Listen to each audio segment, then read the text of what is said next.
Shalom. Demeurez bénis dans la grâce. La question cette fois-ci est comment prier? Comment prier? Alors, comment prier dans quel sens? On va le découvrir dans la piste de réponse que je vous propose ici. Dans Daniel chapitre 9, du verset 1 au verset 19 là-bas, on voit que Daniel va tomber sur les écrits de la prophétie de Jérémie, notre bien-aimé frère Jérémie, qui avait prophétisé dans Jérémie 25, 11, que le peuple allait rester en déportation 70 ans. Donc Daniel va tomber sur cette prophétie-là du bien-aimé frère Jérémie, et qu'au bout de la 70e année, le Seigneur allait délivrer le peuple de la déportation, allait ramener le peuple en sa terre. Pourtant, la prophétie disait que le Seigneur, au bout de 70 ans, allait délivrer, allait ramener le peuple en sa terre. Mais bien que Daniel va le découvrir, et bien que Daniel va le comprendre, Daniel va entrer en prière.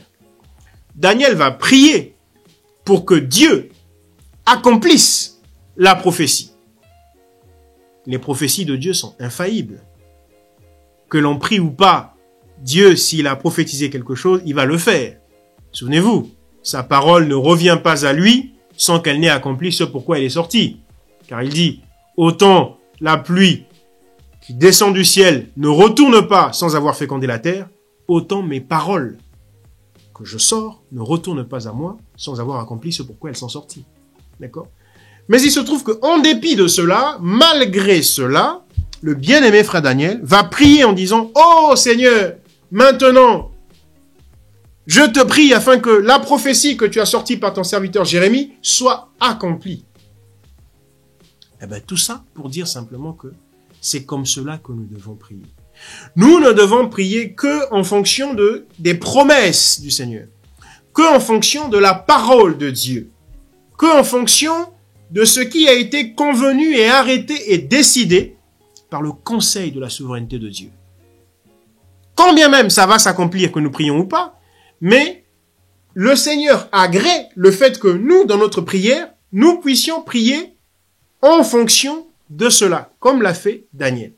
De même aussi, dans Matthieu chapitre 6, lorsque le Seigneur va apprendre aux disciples à prier, après qu'il lui ait dit « Apprends-nous à prier, dis-nous comment prier », justement, ce qui rejoint notre question, le Seigneur va leur dire « Notre Père qui es aux cieux, que ton nom soit sanctifié, que ton règne vienne, que ta volonté, vous la connaissez. » Et il va leur dire, donne-nous notre pain quotidien. Mais dans le psaume 127 là-bas, le Seigneur dit, à mes enfants, je donne le pain du matin, le pain quotidien, sans qu'ils ne me le demandent. Pendant qu'ils sont dans leur sommeil, je leur donne le pain, sans qu'ils n'aient à souffrir. Le psaume 127. Voyez-vous? Mais là, dans Matthieu 6, il leur dit, dites dans votre prière, donne-nous le pain. Rien d'étonnant quand on vient déjà de prendre l'exemple de Daniel. C'est-à-dire, Dieu a promis qu'il nous donnerait le pain, dans le psaume 127, et là, il nous dit, demandez ce que Dieu a promis. Demandez en fonction ou selon ce que Dieu a déjà promis. Et ne demandez pas en dehors de ces choses-là. Ne demandez pas en dehors de ses promesses. Ne demandez pas en dehors de sa parole. Donc, la prière se fait sur la base de la parole. Quand nous prions, nous demandons que la parole révélée dans les Écritures s'accomplisse. C'est cela, la prière. Ou c'est cela, comment prier. Demeurez bénis. Shalom.